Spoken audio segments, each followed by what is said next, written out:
చిత్తూరు జిల్లా కుప్పం మున్సిపల్ పరిధిలోని కొత్తపేటకు చెందిన సోమశేఖర్ భార్య హేమబిందు కుప్పం ఎన్టీఆర్ విగ్రహం వద్ద నిరసనకు దిగారు. బాధితురాలు కథనం మేరకు తన ఇంటికి వెళ్లే రోడ్డును ఆక్రమించారని, గతంలోనే కుప్పం మున్సిపల్ కమిషనర్ కు ఫిర్యాదు చేశారని తెలిపింది. ఇంటికి వెళ్లేందుకు దారి లేకపోవడంతో వేరే దారి లేక నిరసన తెలుపుతున్నట్లు ఆవేదన వ్యక్తం చేశారు. సమస్యను పరిష్కరించేందుకు సంవత్సరం మునుపే కుప్పం పోలీస్ స్టేషన్లో కూడా ఫిర్యాదు చేయగా, గతంలో ఉన్న సీఐ తనపై ఎస్సీ/ఎస్టీ అట్రాసిటీ కేసు పెడతామని బెదిరించినట్లు హిమబిందు ఆరోపించారు. ఇదే విషయంపై కుప్పం మున్సిపల్ కమిషనర్ నాగేశ్వరరావు దృష్టికి తీసుకువెళ్తే రాత్రి 9 గంటలకు పైన ఫోన్ చేయమని చెప్పారని ఆవేదన వ్యక్తం చేసింది. సమస్యను పరిష్కరించాలని కోరితే ఇలా రాత్రి 9 గంటలకు పైన ఫోన్ చేయమనడం ఎంతవరకు సమంజసమని ప్రశ్నించింది. సమాచారం అందుకున్న కుప్పం పట్టణ పోలీసులు ఎన్టీఆర్ విగ్రహం వద్దకు చేరుకుని బాధిత మహిళను విచారించి ఫిర్యాదు స్వీకరించారు. సమాచారం అందుకున్న ఎమ్మెల్సీ కంచర్ల శ్రీకాంత్ తక్షణమే విచారించి తగు చర్యలు తీసుకోవాలని కలెక్టర్ గారిని కోరారు. మహిళలను వేధించేవారు ఏ స్థాయి వారైనా సరే కఠినంగా వ్యవహరించాలని సూచించిన ఎమ్మెల్సీ డాక్టర్ కంచర్ల శ్రీకాంత్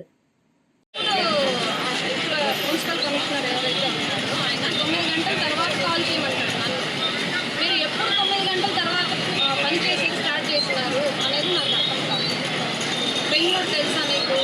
నువ్వు ఎన్ని సంవత్సరాలు బెంగళూరులో ఉన్నావు? ఇవన్నీ మీకు ఏం సరిపడి? నేను ఎన్నిసార్లు తిరుగుతానని నా పని గురించి పట్టించుకోవాలి. మీకు ఎంతమంది బిడ్డలు? నీ వయసు ఎంత? నా వయసుతో మీకు ఏం పని? ఇట్లా ఎంతమంది ఆడబిడ్డలు నేను వాళ్ళు చేసినాను? నేను నా ఒక్కదాని కోసం రాలేదు సార్. అంటే ఈరోజు నేను మాట్లాడితే రేపు రోజు నేను ఇంకో ఆడదాంతో ఇట్లా మాట్లాడాలంటే భయపడతాను. మున్సిపల్ కమిషనర్స్ వీళ్ళందరూ కూడా 9 గంటల పైన పనిచేసేది ఎప్పుడు మామూలుగా పనిచేసేదే కష్టము. ఇంకా వేరే ఆడవాళ్ళకి ఎక్కడ ఉంది సార్? ఎంతమంది ఆడవాళ్ళని బలి చేస్తారు సార్? ఎస్సీ/ఎస్టీ ఏం చేసినా నడుస్తుంది సార్. మేము పథకాలు అవసరం లేదు సొసైటీలో. మా బీసీలకు కూడా ఏదో మాకు కూడా ఒక విలువ ఉండాలి సార్ సొసైటీలో. వేరే క్యాస్ట్ కానీ వేరే ఎవరు బతకాల్సిన పని లేదు. అందుకనే అంబేద్కర్ గారిని డైరెక్ట్గా అడుగుతాను. ఆయన లేకపోయినా ఎట్లా రాసినారు ఆయన రాజ్యాంగాన్ని? ఓన్లీ ఎస్సీ/ఎస్టీలకు మాత్రం రాసి మేమేం తప్పు చేస్తాం సార్? వాళ్ళు కొట్టినా మా మీద వాళ్ళ మీద యాక్షన్ తీసుకోవట్లేదు. పోలీసులు పిలిపించట్లేదు అసలు స్టేషన్. అంటే డబ్బుంటే ఏదైనా నడుస్తుంది, కొనేసుకోవచ్చు పోలీసులు. ఆయన ఒక్కదాన్ని నేను అనుకుంటున్నాను తిరిగి.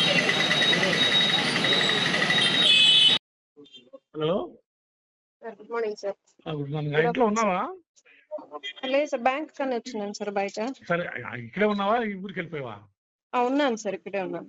మీ ఊరు బాగా నమ్మదరు ఇంటి బాగా వెళ్ళేసి వచ్చినాను సార్, వేరే పని మీద వచ్చినాను సార్ నేను. సరే సరే, ఈ రోజు నేను లెటర్ సర్వేర్ పంపించాము సార్. సర్వేర్ లెటర్ పంపించి నీకు కూడా ఒక ఎన్లాస్మెంట్ ఇస్తాం. సర్వేర్ రిపోర్ట్ ని బట్టి చెప్పా. సర్వేర్ కూడా మనిషి పంపిస్తాను. ప్లానింగ్ మనీని పంపించాను. క్లియర్ చెప్పమని వాళ్ళకి. పాత లింక్ డాక్యుమెంట్ పెట్టి చేయండి, కొత్త డాక్యుమెంట్లు వద్దండి, కొత్త వాళ్ళకి అనుకూలంగా ఉన్నాయి. ఆ అమ్మాయిది 1954లో లింక్ డాక్యుమెంట్, దాన్ని బట్టి సర్వే చేయించుకుని చెప్పా. మనీని పంపించా. ఇప్పుడు అతను లెటర్ కూడా ఇచ్చాడు, నన్ను పోయి చెప్పాడంట. కొంచెం కాంప్లికేటెడ్, కొంచెం జాగ్రత్త చేయండి, ఇట్లా చేయండి. కమిషనర్ గారు నేను కూడా చెప్తాను, ఆర్డీఓ దగ్గర చెప్తా. అంతేనా? ఏంటంటే వాళ్ళు దాన్ని బట్టి అతను సర్వే రిపోర్ట్ బట్టి నేను రిజిస్ట్రేషన్ క్యాన్సిల్ చేయిస్తాను, విఎల్టీ క్యాన్సిల్ చేయిస్తాను. ఇంకా అందరం ఎవరు చేయరు నీకు. అంతేనా? అంతేనా? మనం వచ్చావు ఆ టైంలో ఏంటంటే నేను బిజీగా ఉన్నా. ఆ టైం కాదని నేను పంపించేసాను. నువ్వు అడవడికి వచ్చావు. నైట్ టైం ఫోన్ చేయండి, పర్లేదు. 9 గంటలకు ఫోన్ చేయండి, ఫ్రీగా ఉంటాను. చేస్తావా? చేస్తాను సార్. మనం చేసావు, నేను ఆ టైంలో గమనించలా. ఈరోజు 9 గంటలకు చేయండి. చేస్తావా? చేస్తాను సార్. ఇది క్లీనింగ్ ఎప్పుడు వస్తామని చెప్పారు సార్? ఇంకేముంది, సర్వేర్ ఇప్పుడు వాళ్ళని రమ్మని ఆర్వన్నాను, ఇతను మనీని పోయి రమ్మన్నావు ఇంటికి. అది వాళ్ళు వచ్చే టైం చెప్తే నేను ఒకసారి ఇంటికాడికి వెళ్తాను. సర్వేయర్ మెయిన్ కి అతను ఇచ్చి రిపోర్ట్ పెట్టి నీకు బేస్ అయి ఉంటది. కాదు సర్వేర్కి ఏంటంటే వాళ్ళకి లొంగకుండా గట్టిగా చెప్తాను. సరేనా? సర్వేర్కి నేను గట్టిగా చెప్తాను. చెప్పిన ఆల్రెడీ మనం పంపించా, కమిషనర్ పంపించా, మనీని పంపించా. నీ సర్వేర్కి జాగ్రత్త చేయండి, పర్ఫెక్ట్ చేయమని. నేను మళ్ళీ పర్సనల్ గా ఆర్డీఓ గారికి దగ్గర ఎంఆర్ఓ ఇద్దరు పక్కన కూర్చున్నాను. ఇప్పుడు తెలుసు కదా, వాళ్ళ సెక్షన్లో ఆర్డీ పిలిపించి చెప్తా సర్వేర్కి. అవసరం అయితే నువ్వు వద్దులే, నువ్వు ఉంటే మళ్ళీ వాడు ఫీల్ అవుతాడు. వాడు మొహం పెడతాడు ఎవరు surveyor. Okay sir. Okay sir. కొంచెం జాగ్రత్త పర్ఫెక్ట్ చేయవా మళ్ళీ ఇద్దరు కలిసి మళ్ళీ అమ్మాయి ఒక్కటే ఉంటది పాపం ఎవరు చెప్పలేని అమ్మాయి అని చెప్పాను చెప్తాను క్లియర్ గా. ప్లీజ్ ఒక్కటే సార్. అమ్మాయినా ప్లీజ్ సార్. అది జమ బిందు నీకు మ్యాక్సిమం నేను అంతకంటే చేసినట్టు మ్యాక్సిమం ఏ కమిషన్ చేయనంత చేశాను నీకు. Thank you sir. వాటి రిపోర్ట్ బట్టి నేను చూస్తాను. అదే ఆ రిపోర్ట్ అదే నీకు ఆ ఇల్లు అప్పుడు కాలనీలు ఇల్లు కట్టుకోపోయావు అప్పుడు. ఎప్పుడు సార్? అప్పట్లోనే కాలనీలు ఇచ్చారు కదా 3 లక్షలు గవర్నమెంట్ శాంక్షన్ చేసింది జగనన్న కాలనీలు. అప్పట్లో ఇల్లు ఆ స్థలంలో ఇల్లు కట్టుకోపోయావు అప్పట్లో. ఎందుకు చేసుకోలేదు? దేనికి రోడ్ ఇష్యూ గురించి రోడ్ ఆలోచించుకొని ఇష్యూ ఉండిపోయినాను సార్ కాలనీలు నేను. కట్టుకుంటా వాడు పీసీ ఇస్తాడు. కాలనీలు కంటే ఇంకా ఎంఆర్ఓ పీసీ ఇస్తాడు.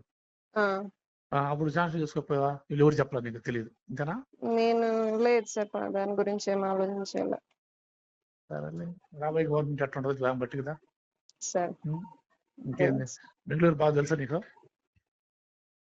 తెలుసు సార్, ఏదో కొద్దిగా తెలుసు. బాగా తెలిసి మొన్న జయనగర తెలుసు, 15 years అక్కడే ఉన్నాము. ఉన్నప్పుడు బాగా తెలియాలి కదా. తెలుసు తెలుసు తెలుసు ఇంకేమైనా ఉన్నాయా సంతలు ఏమైనా ఉన్నాయా సార్. ఇంకేమైనా సంతలు ఉన్నాయా ఇంకేం లేదు సార్. చెప్పుకోవాల్సినవి ఏమన్నా ఇంకా ఇంకా చెప్పుకోవాల్సినవి? ఇంకేముంటాయి సార్, అంతే. అది కొద్దిగా నాకు ఆ రోడ్ ఇష్యూ అక్కడ నాకు కావాల్సింది అంటే ఒకే ఇల్లు కాబట్టి మామూలుగా ట్యాక్స్ పేయర్స్ మాకు రావాల్సినవి వచ్చేసి నాకు కూడా కాదు వీళ్ళు అంత అంత చేయకూడదు. వాడు డాక్యుమెంట్ రైటర్ అంట కదా. వాడు చేశాడని చెప్తాడు. మావాడు సమ్మని చెప్తాడు డాక్యుమెంట్ రైటర్ అంటే అందుకు వాడు ఇష్ట పక్కన చేస్తాడు అని చెప్తాను. వాడు ఆ ఇంటికి వెళ్ళి డాక్యుమెంట్ రైటర్ అంట. అంటే రిజిస్టర్ లో డాక్యుమెంట్ తయారు చేస్తాడు. సబ్ రిజిస్టర్ చేయించాడు సార్ అని చెప్తాడు. సరే తర్వాత సబ్ రిజిస్టర్ క్యాన్సిల్ చెప్పి రాస్తాను. On the base of the survey report. ఓకేనా?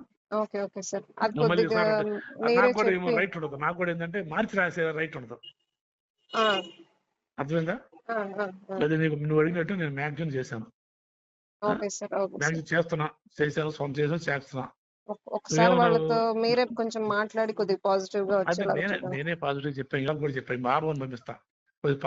పోయినా వాళ్ళు చూడాల్సిందే తప్ప వాళ్ళు కూడా చేయగలరు సార్. మీ స్టాఫ్ ఫోన్ చేస్తున్నారు సార్, నాకు సుబ్రహ్మణ్యం అన్న కాల్ చేస్తున్నారు. చెప్పాను నేను చెప్పాను. మాట్లాడేదే సార్ ఇప్పుడు. వాళ్ళు బయట వచ్చేస్తారు కొద్దిసేపు చేయలే. కొద్దిసేపు చేయలేము. ఇప్పుడు నా దగ్గర డిస్కస్ చేసి బయటకు ఉంటాడు. నీకు చేస్తాను. నాకు ఇప్పుడే ఫైల్స్ అంతా పెట్టుకుని నీకు ఎండార్స్మెంట్ లెటర్ ఇస్తారు. ఏంటంటే ఇది చేస్తున్న ప్రాసెస్ ఉందని ఇస్తారు, లెటర్ ఇస్తారు. అది పెట్టుకో. నా సంతం పెట్టించింది. ఇప్పుడు ఒక సంతం అయిందిలే. కొంచెం ఆపితే చేస్తారు. వస్తాడు నుంచి మాట్లాడదు కానీ. ఇంకేం విషయం? ఇంకేం లేదు సార్.